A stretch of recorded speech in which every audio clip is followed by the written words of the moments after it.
They call her Mother. RuPaul's Drag Race begins with one name, RuPaul, the iconic drag queen who strutted into the pop culture scene in the 1990s and came back in the 2000s as the mastermind behind and ringleader of Drag Race. But since his time in the spotlight, RuPaul has had to face a string of controversies and has had to defend himself time and time again. In the season finale of the Kiki, hosts Kevin O'Keefe and Mathew Rodriguez take a look at the glamazon himself and ask the question, can you take the RuPaul out of RuPaul's Drag Race?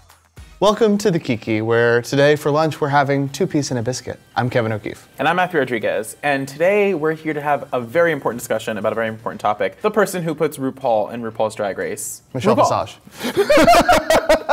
No, we're here to talk about RuPaul. Exactly. RuPaul now in 2018 is a very different cultural figure. Is a very different cultural figure than she was 10 years ago. Yes, when we think about why RuPaul's Drag Race started in the first place, there are a couple key things. It was a satire of reality television. It was a parody specifically of America's Next Top Model. It was probably pretty cheap programming for logo. But it was also designed as a search for RuPaul's successor. The whole point is to find America's next drag superstar, emphasis on the next. And since then, we've had 10, if you don't even count All-Stars. RuPaul was really the first drag queen to break into the national consciousness. Early 1990s, she released a song, You Better Work, Supermodel. And I mean, everyone knows it. And then she kind of became this little media mogul. She had the RuPaul show on VH1. She had been in the Brady Bunch movies, which is very important. Yes. He also did all sorts of like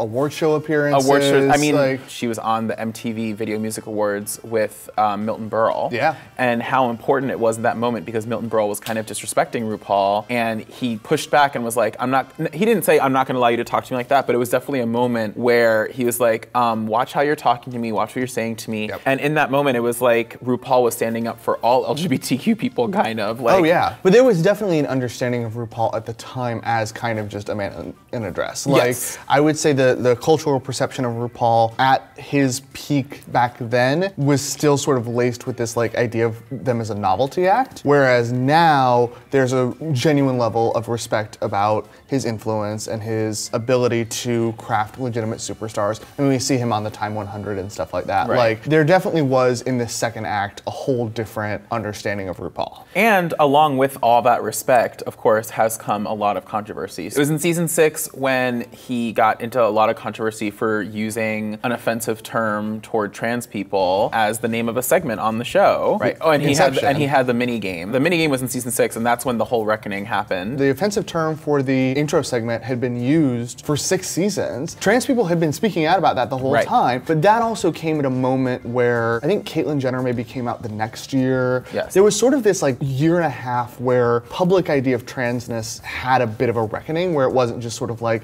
an outlier anymore. It was an issue that we were all, not just the LGBTQ community, but across all media, actually having to have a conversation. And then since then, RuPaul has continuously kind of stuck his foot in his mouth on the issue. Yes. We have the Guardian interview where the infamous Guardian interview where he spoke about Peppermint being on the show and how he felt like he would not cast a person who had visibly transitioned onto the show because they would have basically an unfair advantage. Which is so strange to me, and it was strange to me at the time, and it was really disappointing to me. If you look back at some of Ru's original drag, it was genderfuck. It was absolutely not obsessed with the idea of fishiness. RuPaul has never felt more disconnected from RuPaul's Drag Race than in that moment, I would say. So as the show evolves and tries to gain this like mass general audience being on VH1, people are questioning RuPaul being there and like their continued value being on TV as someone who holds these views. Yeah, and I will admit that Ru is clearly making, or at least the show itself is making strides to try and change some of the issue, because we just saw in the Christmas special, that was the first time RuPaul had ever said, ladies and gentlemen, start your engines, and may the best Christmas queen, I believe was what she said. We might see Queen in future seasons win. We can also talk about Pearl stepping forward and saying that RuPaul is less than gracious. But there was also the fight with the Vixen during the season 10 reunion. So the fight with the Vixen where it was clearly RuPaul, instead of playing moderator, decided to have an argument with the contestant that really did not have to happen and that he kind of manufactured. And that, to me, is the biggest criticism I would make of Ru at this point. You can make the show more trans inclusive, you can walk back your comments. He did apologize after the Guardian interview came out with a trains flag instead of a trans flag. But if Ru isn't really properly reflecting where Drag Race needs to be in 2018, I don't understand why you would just keep him around for the sake of it. So, I mean, there's clearly arguments for and against RuPaul being on the show. So I guess what we can do is let's mock trial this a little bit. It's important to say that before we go through these arguments, neither one of us is saying that we agree with the thing that we're saying. No. We're just recounting the arguments for and against. Yeah, I will present the arguments for keeping RuPaul.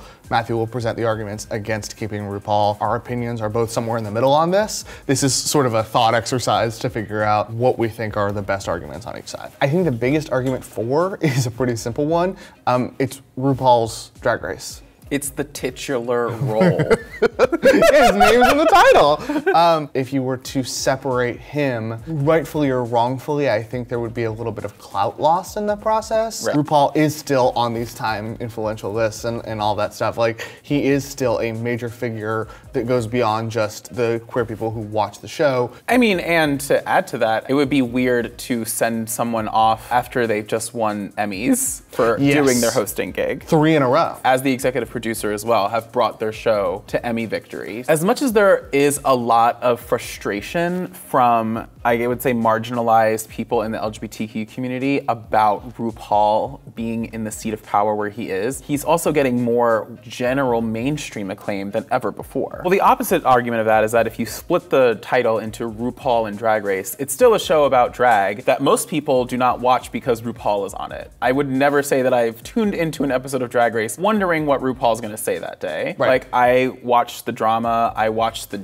outfits, I watched the artistry. What at that point does RuPaul bring on camera to the equation, I think is the question, right? Who's hosting it is almost a non-factor. Especially when they have so minimal time on screen in comparison to the queens. I don't think if you plug in somebody else in that slot, it takes away that much, quite frankly. So for the next point, I want to go back to a reference point we talk about a lot on the Kiki, which is America's Next Top Model. They're easy comparisons. They have similar format. One was inspired by the other. There was one cycle that Tyra did not host, and that was the first cycle when it moved to VH1. It was infamously better than you would expect it would be, and that was hosted by Rita Ora. I think we could probably imagine a similar vibe if anybody else were to take over. The problem there was that Rita Ora has done modeling, but it's like— Rita Ora's not known as a model. Not known as a model. Like, Yeah. if you wanted to replace Tyra Banks, they could have gone with a really big name model. Yes, absolutely. And I think that if we were to see something like that, you'd have to get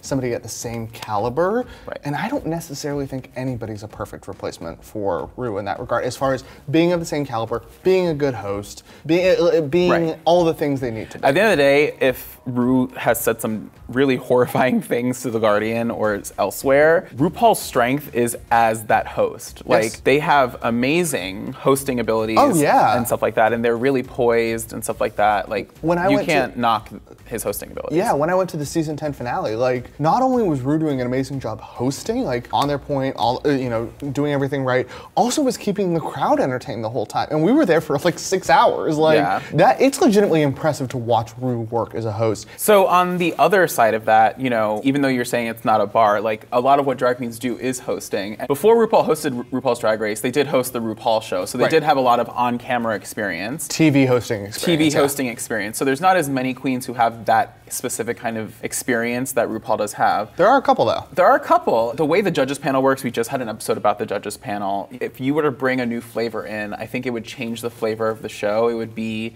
I'm changing the recipe, but that doesn't mean that you still wouldn't eat what the final meal was. True. And I think, if we could talk about some potential replacements, like... Totally. I think Shangela is the person that comes to mind most quickly. Shangela's the first person I think of when I think of replacements for RuPaul. I think Shangela has had so much experience. She does TV, she does movies, she does all types of media. And as a professional, as she is a complete professional. Declares herself often. I mean, the one thing I will say about Shangela is, and this is such an artificial thing, Shangela's height presents really short on television. Silly as that is, like, you've got RuPaul, who is this towering figure. I don't know if Shangela appearing on the runway and walking down would arrest me in the same way. Well, I think the word is almost like gravitas. Yes, absolutely. Like, RuPaul has this air. Physically, spiritually, all of it. It's a commanding presence. Someone who has both, I think, the gravitas and the poise and the everything might be someone like Bob the Drag Queen, who's won RuPaul's Drag Race and co-hosted the Trixie and Katya show in Katya's absence. And did very well. Oh yeah, I think the Trixie and Katya show was better with Bob.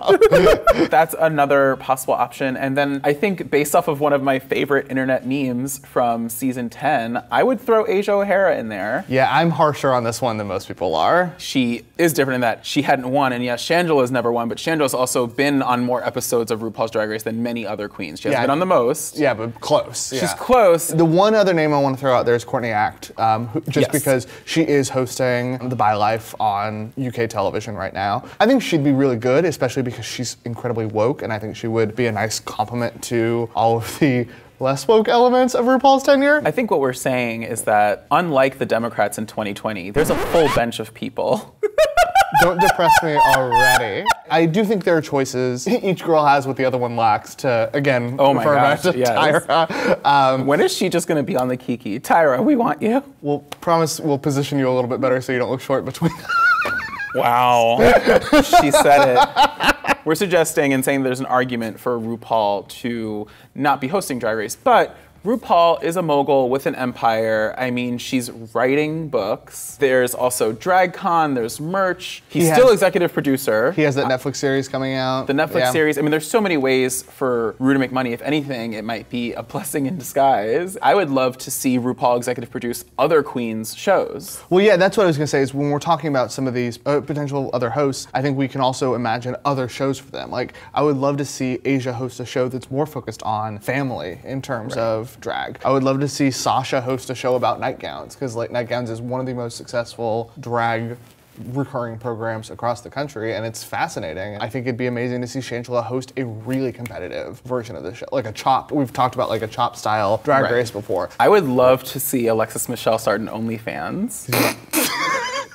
Because you want to get and then host me on it. You want to give her a fuck. Okay, so again, we are very much of the mind that there's a lot to talk about here. I think there's an argument to be made that RuPaul is deeply necessary and can't be removed at all. I think there's an argument to be made that RuPaul probably should move on at some point, but not right now. I think there's an argument to be made that RuPaul should be replaced immediately and we continue to grow the show. But yeah, I mean, we'd love to hear your thoughts on how much you think RuPaul's Drag Race needs RuPaul. Leave them in the comments, and also, we have a little bit of an update for you guys. You can also find us on social media. And talk to us about RuPaul or any of our episodes. Yes, we are on Facebook, Twitter, and Instagram now. As at Join the Kiki. That's Join the Kiki. Yes, because we want you to what? Join the Kiki. So this is actually where we're going to be keeping you guys updated throughout the rest of All Stars 4 and season 11, because we're going to be taking some time off. This is our season finale. We want to thank you guys so much. This has been an amazing first season. I've had so much fun with you doing this. I've had a great time doing this, and I've had a great time talking about a show that I love and also critiquing it because I love it. Yes, yeah, I think what I've maybe been most excited about is that we can look down in the comments and you guys are having really insightful, interesting conversations about the show too. But yeah, thank you guys so much for coming out. Please like us on all social media channels and like and subscribe here. Intu's still working. We're not, but Intu is. Bye.